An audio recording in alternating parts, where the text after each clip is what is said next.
तो बच्चों चलो हम लोग स्टार्ट करते हैं क्लास 11 जैक बोर्ड का जो ऑब्जेक्टिव एग्ज़ाम होने वाला है ना 27 जो स्टार्ट होगा उसका एक सीरीज स्टार्ट करते हैं फिजिक्स का बच्चा। तो और ये जो है हम लोग 10 दिन में कंप्लीट कर देंगे, है ना। एक वीडियो में 25 से 26 क्वेश्चन को हम लोग देखते हैं। तो चलो स्टार्ट करते हैं, ठीक है। चलो बच्चा स्टार्ट करते हैं बच्चा। और पहले एकदम आंख बंद करके इसको रख लो बच्चा कि फंडामेंटल फिजिकल क्वांटिटी क्या है। मेरे साथ साथ बोलो बच्चा, बोलो ये क्या है। 7 फंडामेंटल फिजिकल क्वांटिटी कौन कौन जी है। लेंथ है, मास है, टाइम है ना। अगर हम बात करें तो हमारे पास जो फंडामेंटल फिजिकल क्वांटिटी है बच्चा वो कौन कौन है जी। देखो लेंथ है ना, मास है, टाइम है, करंट है। लेंथ, मास, टाइम, करंट, ठीक। टेम्परेचर, लुमिनस इंटेंसिटी या इसको इंटेंसिटी ऑफ लाइट भी बोल सकते हैं। ये अमाउंट ऑफ सब्सटेंस। तो बच्चा अगर हम बात करें तो हमारे पास जो है ये अभी का अभी तुम्हें याद हो जाना चाहिए कि लेंथ का डायमेंशन एल। बोल बच्चा, लेंथ किससे स्टार्ट है जी। अरे लेंथ स्टार्ट किससे, एल से, तो उसका डायमेंशन एल। मास किससे स्टार्ट है, एम, तो उसका डायमेंशन एम। टाइम का किससे स्टार्ट है, टी, तो इसका डायमेंशन कैपिटल टी, है ना। करंट बच्चा, करंट का यूनिट क्या होता है, एम्पियर। एम्पियर, तो एम्पियर किससे, देखो करंट का यूनिट क्या है, एम्पियर, तो एम्पियर किससे स्टार्ट है, ए से, तो क्या होगा डायमेंशन ए, है ना। अच्छा अब देखो टेम्परेचर का क्या होता है, कैल्विन, तो कैल्विन का किससे स्टार्ट है, के, तो इसका रिप्रेजेंटेशन क्या है, के। लुमिनस इंटेंसिटी या है ना, इसका यूनिट होता है कैंडला, तो इसको कैसे रिप्रेजेंट करते हैं, कैपिटल सी स्मॉल डी से। तो इसका डायमेंशन जो हमारे पास हो जाएगा बच्चा क्या होगा, कैपिटल सी स्मॉल डी हो जाएगा। अमाउंट ऑफ सब्सटेंस का जो यूनिट होता है वो क्या होता है, मोल, तो मोल का डायमेंशन एम। बच्चा याद हुआ क्या, नहीं सर कोई बात नहीं, चलो याद करवाते। लेंथ स्टार्ट एल, तो dimension L. Mass start M, तो dimension M. Time start T, तो डायमेंशन टी। तो लेंथ का एल, मास का एम, टाइम का टी। बहुत अच्छा। आगे हमारे पास है करंट। करंट को किससे मेजर करते हैं, एम्पियर से ना, तो एम्पियर किससे स्टार्ट, ए से, तो डायमेंशन ए या फिर आई हो जाता है ना, कैपिटल आई। अच्छा अब देखो टेम्परेचर किससे स्टार्ट बच्चा, के से, कैल्विन, है ना। इसका यूनिट किससे है, क्या होता है, कैल्विन, तो किससे स्टार्ट है, के से, तो डायमेंशन क्या हो जाएगा, के। चलो लुमिनस इंटेंसिटी किससे, ऐसा यूनिट क्या होता है बच्चा, कैंडला, तो किससे स्टार्ट है, सी, तो इसका जो यूनिट हो जाएगा यानी सॉरी डायमेंशन हो जाएगा ये क्या हो जाएगा, कैपिटल सी स्मॉल डी। और अमाउंट ऑफ सब्सटेंस बच्चा मोल, तो मोल का एम ओ एल। डायमेंशन याद रखना एम ओ एल, ई नहीं लिख देना, है ना, एम ओ एल। चलो अच्छी बात, हम आशा करते हैं कि तुम लोग को याद हो गया होगा। अब इस यूनिट डायमेंशन को पढ़ने से पहले तुम्हें 3-4 डायमेंशन बिल्कुल दिमाग में चिपक जाना चाहिए। क्या होना चाहिए जी, चिपक जाना चाहिए। अगर चिपक गया तो फिर मज़ा आ जाएगा, पक्का। चलो तो अगर हम बात करें वेलोसिटी का, तो वेलोसिटी का डायमेंशन एल टी पावर -1। अरे रटू ना मेरे साथ, क्या होता है L T power -1। L T power -1 मतलब वेलोसिटी। एक्सेलरेशन का बस -1 है, यहाँ एक माइनस बढ़ा दो, एल टी पावर -2। फोर्स का क्या हो जाएगा जी, एम एल टी -2। और 3 बता दूँ जरा सा, वेलोसिटी का एल टी पावर -1, एक्सेलरेशन का एल टी पावर -2, फोर्स का एम एल टी -2, ठीक है पक्का। और वर्क का अगर रख लेता है तो बहुत अच्छी बात, एम एल टू टी -2। बिना देखे एक बार मन में सोच लो, वेलोसिटी क्या, एल टी पावर -1। दूसरा बच्चा acceleration L T power -2। Force बोलते ही दिमाग में दौड़ जाना चाहिए, M L T -2। Work M L two T -2। Clear है, अरे बोलो नहीं क्लियर है। चलो बस और कुछ जानना ही नहीं है, और कुछ जानना ही नहीं है, है ना, और कुछ जानना नहीं है। अगर थोड़ा सा और हम इसको देख लेते हैं तो ज़्यादा अच्छा होगा। देख लें क्या, अरे बोलो तो, चलो देख लेते हैं थोड़ा सा, कुछ डायमेंशन बच्चा थोड़ा समझा ही देते हैं, उसके बाद हम लोग डायरेक्ट चलें। प्लैंक्स कांस्टेंट क्या होता है, देखो एनर्जी का फॉर्मूला होता है एच न्यू। एच क्या है, प्लैंक्स कांस्टेंट, न्यू क्या है, फ्रीक्वेंसी, ठीक है, फ्रीक्वेंसी। अच्छा वर्क डन मतलब एनर्जी। तो यहाँ से अगर हम एच निकालने की कोशिश करेंगे, एच निकालेंगे तो एच क्या आ जाएगा बच्चा, बताओ एच क्या हो जाएगा, बोलो जल्दी से बता दो, एच क्या हो जाएगा हमारे पास एच क्या होगा। देखो यहाँ से अगर हम एच निकालेंगे तो एच क्या हो जाएगा बताओ, एनर्जी अपॉन फ्रीक्वेंसी हो जाएगा ना, एनर्जी अपॉन फ्रीक्वेंसी। तो यहाँ देखो ये चीज़ लिखा हुआ है एनर्जी अपॉन फ्रीक्वेंसी। एनर्जी मतलब वर्क डन, और वर्क डन का क्या होता है डायमेंशन, अभी हम याद करवाएं, एम एल टू टी -2 और ये फ्रीक्वेंसी टी -1 होगा ना। अच्छा देखो एक माइनस से एक माइनस कैंसिल होगा, ऐसे काटते नहीं हम लोग, लेकिन फिर भी देख लो कि एक से एक कैंसिल हो जाएगा। अगर एक से एक कैंसिल हो जाएगा बच्चा तो हमारे पास क्या हो जाएगा, एम एल टू टी -2। अरे पक्का बोलो, क्लियर है, होगा ना। चलो चलो बहुत खुशी की बात। अब देखो अगर आप देखने की बात करता है अगर आप देखने की बात करता है तो यहाँ एक मास है, यहाँ एक मास है ना जी, एक मास यहाँ, एक मास यहाँ, एक मास यहाँ, एक मास यहाँ, तो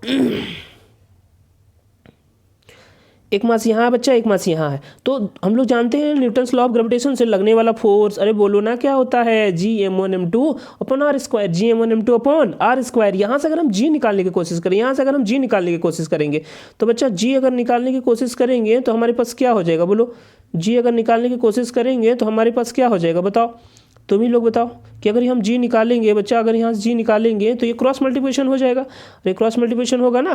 तो अगर क्रॉस मल्टीप्लिकेशन हो जाएगा तो देखो अगर यहाँ से हम करेंगे क्रॉस मल्टीप्लिकेशन तो क्या हो जाएगा, फार स्क्वायर, और ये क्या हो जाएगा, ये क्या हो जाएगा, नीचे आ जाएगा। अगर नीचे आ जाएगा तो क्या होगा, फार स्क्वायर बाय m1m2 हो जाएगा ना बच्चा, बोलो क्लियर है।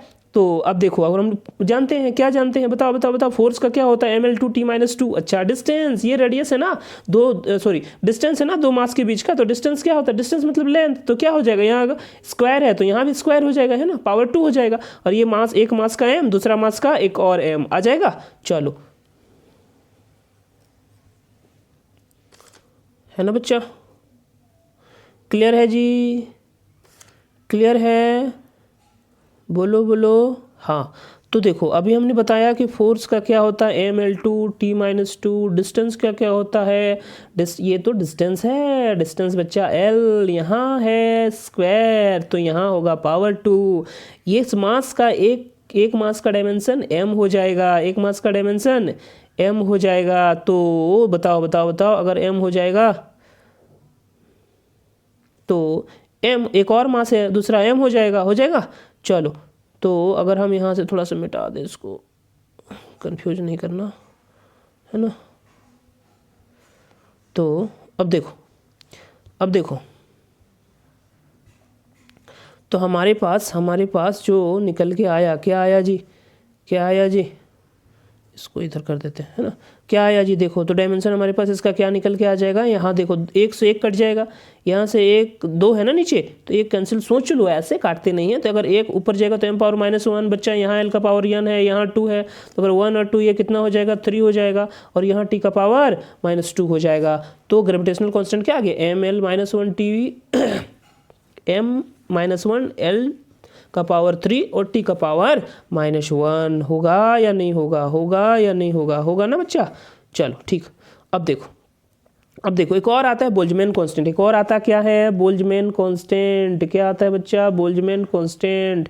तो अब देखो बोल्ट्जमैन कांस्टेंट का फॉर्मूला क्या होता है, जो एनर्जी होता है बच्चा, एनर्जी होता है जैसे गैस मॉलिक्यूल्स होता है ना, तो ये गैस मॉलिक्यूल्स अगर तुम्हारे टंकी में भरा हुआ है, जैसे देखो ये हमारे पास जो गैस का टंकी है बच्चा, इसमें जो मॉलिक्यूल्स है ये छटपटाते रहता है, इधर उधर छटपटाते रहता है, तो उसके पास एनर्जी होगा ना, कितना होगा बताओ, 3/2 kBT। इसी kB को क्या कहते हैं, बोल्ट्जमैन कांस्टेंट, इसी kB को क्या कहते हैं, बोल्ट्जमैन कांस्टेंट। अगर हम kB निकालने की कोशिश करेंगे तो हमारे पास kB क्या हो जाएगा, बोलो, ये एनर्जी है इधर, और नीचे क्या आ जाएगा बच्चा, ये टेम्परेचर है, ये क्या है, टेम्परेचर है। तो एनर्जी अपन टेम्परेचर, तो एनर्जी का यूनिट बोलो, एनर्जी मतलब वर्क डन, क्या हो जाएगा ml2t-2, और टेम्परेचर मतलब k है ना। तो इसको जब ऊपर लेके k को चलेंगे तो क्या हो जाएगा, ml2t-2 और k-1। क्लियर है, अरे बोलो ना, हाँ जी चलो ठीक।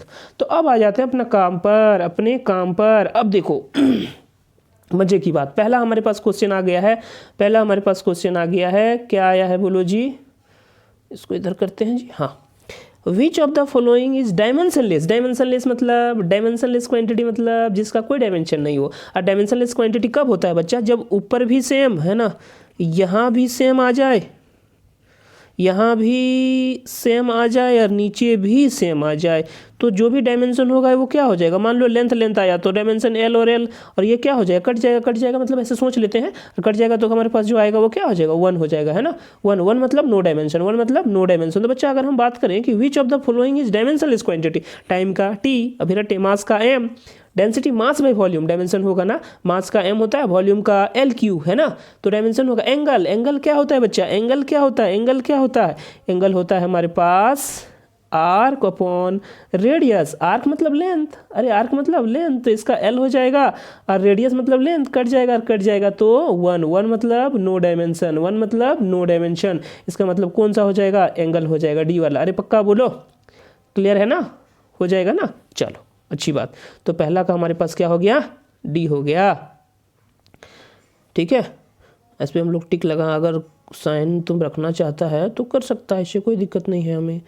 तो हमारे पास जो आया वो क्या आया बच्चा, डी आया, डी आया। अब देखो दूसरी की अगर हम बात करते हैं, दूसरे क्वांटिटी की अगर हम बात करते हैं, तो दूसरा क्वांटिटी हमारे पास क्या है, दो दो क्वेश्चन को लेके चलते हैं ना। हाँ अब देखो, अब सही है, अब सही है ना।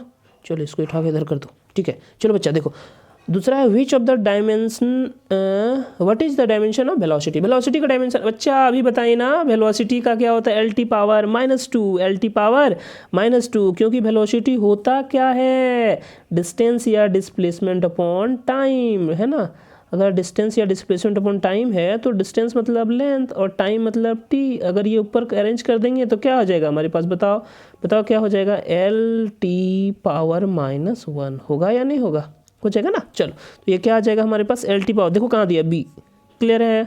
चलो दूसरा अगर हम बात करेंगे dimensional formula of force, force का तो अभी हम लोग देखें, अरे देखें ना बच्चा कि फोर्स होता है मास इंटू एक्सेलरेशन। क्या होता है, मास इंटू एक्सेलरेशन। मास का तो डायमेंशन m ही होगा, एक्सेलरेशन का बोलो ना, एल टी पावर -2। तो क्या निकल के आया हमारे पास, एम एल टी -2। देखो बच्चा कहाँ है M L T -2, M L T -2, चलो ऑप्शन ये क्लियर है, अरे बोलो ना। चल हाँ ठीक, अगला बात हमारे पास आया, फिर दो को लेके चलते हम लोग, दो को लेके चलते हम लोग, दो थोड़ा सा अच्छा लगता है ना जी, हाँ ठीक।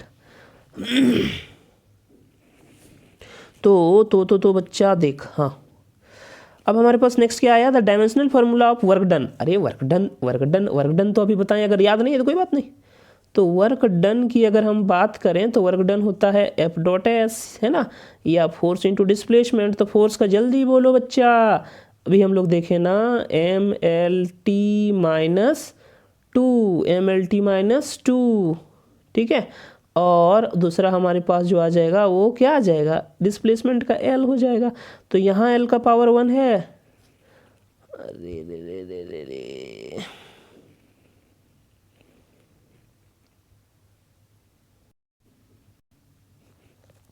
हाँ बच्चा चलो। तो हम लोग देख रहे थे, क्या देख रहे थे, इसको उठा के इधर कर लेते हैं, चलो आ जाओ।